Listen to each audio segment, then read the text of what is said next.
आणि प्रशांतजी तुम्ही म्हणत होते नवीन पिढीने नाटकं पाहिले पाहिजेत, ते आपण दाखवली पाहिजेत, महत्त्वाचंच आहे आणि ते होणारही आहे, काळजी करण्याचं कारण नाही आहे.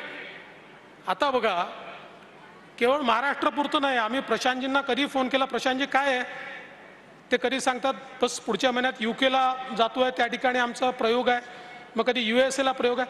आता जगभरात तुम्ही प्रयोग करून राहिले ना, आपल्या देशात आपलं नाटक टिकणार की नाही ही काय चिंता करता. मराठी रसिक तुम्हाला कधी मागे पाहायला लावणार नाही. आणि आता तर ग्लोबल मराठी रसिक असा झाला आहे की तुम्हाला पुढच्या काळामध्ये वेळच मिळणार नाही. जगभरामध्ये तुम्हाला त्या ठिकाणी जावं लागेल आणि त्या ठिकाणी नाटकं आजही तुम्ही करतात त्या मोठ्या प्रमाणात तुम्हाला पुढच्या काळात देखील निश्चितपणे करावे लागतील. याबद्दल माझ्या मनामध्ये कुठलाही विरोध नाही आहे.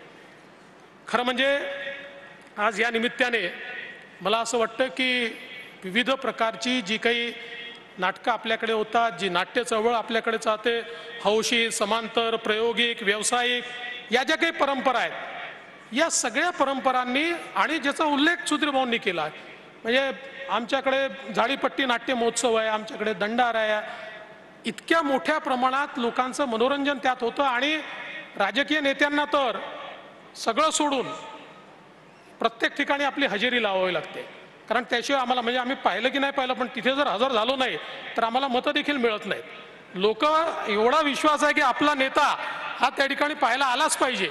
त्यामुळे मला असं वाटतं की ही जी काही, म्हणजे ज्या ठिकाणी खरं म्हणजे अगदी पुण्यासारखी संस्कृती पोचली नाही, त्याही ठिकाणी मला असं वाटतं की ही जी काही नाट्याच्या बद्दलची, कलेच्या बद्दलची आवड ही जोपासली गेली. आणि विशेषतः लोककलांचा उल्लेख झालाय. खरं आहे, मगाशी भाऊसाहेब तुम्ही म्हणालात काय समृद्ध लोककला आपल्याकडच्या आहेत. आणि तुम्ही जे मगाशी बोललात, कोणीतरी तुम्हाला असं बोललं, मला असं वाटतं खरं आहे, अलीकडच्या काळामध्ये लोककला केवळ शोकेस करता आम्ही वापरतो.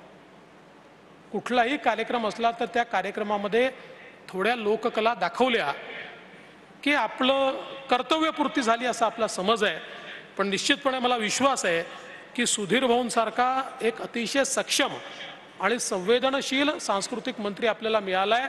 निश्चितपणे लोककलांच्या संवर्धनाकरता आणि त्या पुढे कशा जातील, ती परंपरा पुढच्या पिढीला कशी मिळेल, आणि ती परंपरा मिळायची असेल तर त्याला काही व्यावसायिकतेचं स्वरूप द्यावं लागेल, त्यातनं अर्थार्जन देखील व्हावं लागेल. या संदर्भात निश्चितपणे सुधीर भाऊ आपण एक चांगला कार्यक्रम तयार करू, एखादी योजना तयार करू, जेणेकरून या अतिशय समृद्ध असलेल्या ज्या आपल्या लोककला आहेत त्या देखील, त्याचं देखील संवर्धन आपल्याला करता येईल. खरं म्हणजे पहिलं नाट्य संमेलन झालं त्याचे अध्यक्ष आमच्या अमरावतीचे दादासाहेब खापर्डे होते. म्हणजे विदर्भाचा फार मोठं कॉन्ट्रीब्युशन याच्यामध्ये आहे. आम्हाला सारखं सारखं पुण्यात आलं की सांगावं लागतं, पण पिंपरी चिंचवडला सांगावं लागत नाही, कारण पिंपरी चिंचवडमध्ये अर्ध्या भागात विदर्भ सापडतो, अर्ध्या भागात मराठवाडा सापडतो आणि अर्ध्या भागामध्ये उत्तर महाराष्ट्र सापडतो. त्याच्यामुळे पिंपरी चिंचवड आम्हाला आपल्या माहेरासारखं वाटतं. इथे आलं की आपलेच लोक या ठिकाणी आपल्याला निश्चितपणे भेटत असतात. एक गोष्ट अजून आहे की खरं म्हणजे स्वर्गीय विक्रम गोखलेंनी आपण सांगितलं आणि 2 एकर जागा ही वृद्ध कलावंतांकरता दिली. खरं म्हणजे केवढं मोठं मन आहे. आजच्या परिस्थितीमध्ये अशा प्रकारचा विचार कोणी करत नाही. पण मी आपल्याला विनंती करतो की त्या ठिकाणी आमच्या या वृद्ध कलावंतांकरता जे काही आपल्याला वाटतंय काय केलं पाहिजे, आपण त्याचा आराखडा तयार करा. त्याला सगळी आर्थिक मदत ही राज्य सरकारच्या वतीनं आम्ही देऊ, जेणेकरून जे वृद्ध कलावंत आहेत त्यांच्या संदर्भात निश्चितपणे मला असं वाटतं की आपल्याला मोठ्या प्रमाणात त्यांना देखील मदत करता येईल. खरं म्हणजे आपल्या इकडे 3री घंटा वाजली की नाटक सुरू होतं. आमचंही असंच आहे. आमच्याकडे 3री घंटा असते आचारसंहितेची, आणि ती घंटा वाजली की आम्ही आपली पोझिशन घेतो. पण एक गोष्ट आहे, चांगल्या तालमी केल्या त्यांना प्रेक्षकांचा आशीर्वाद मिळतो, तसा आम्हालाही मिळतो. ज्यांनी केवळ नाटकं केली त्यांना लोक घरी बसवतात. म्हणजे महाराष्ट्राने बघितलं, 2019 साली प्रयोग झाला, कट्यार पाठीत घुसली. काळजात नाही, पाठीत घुसली. आणि मग 2022 साली आम्ही प्रयोग केला. आत्ता होती गेली कुठे?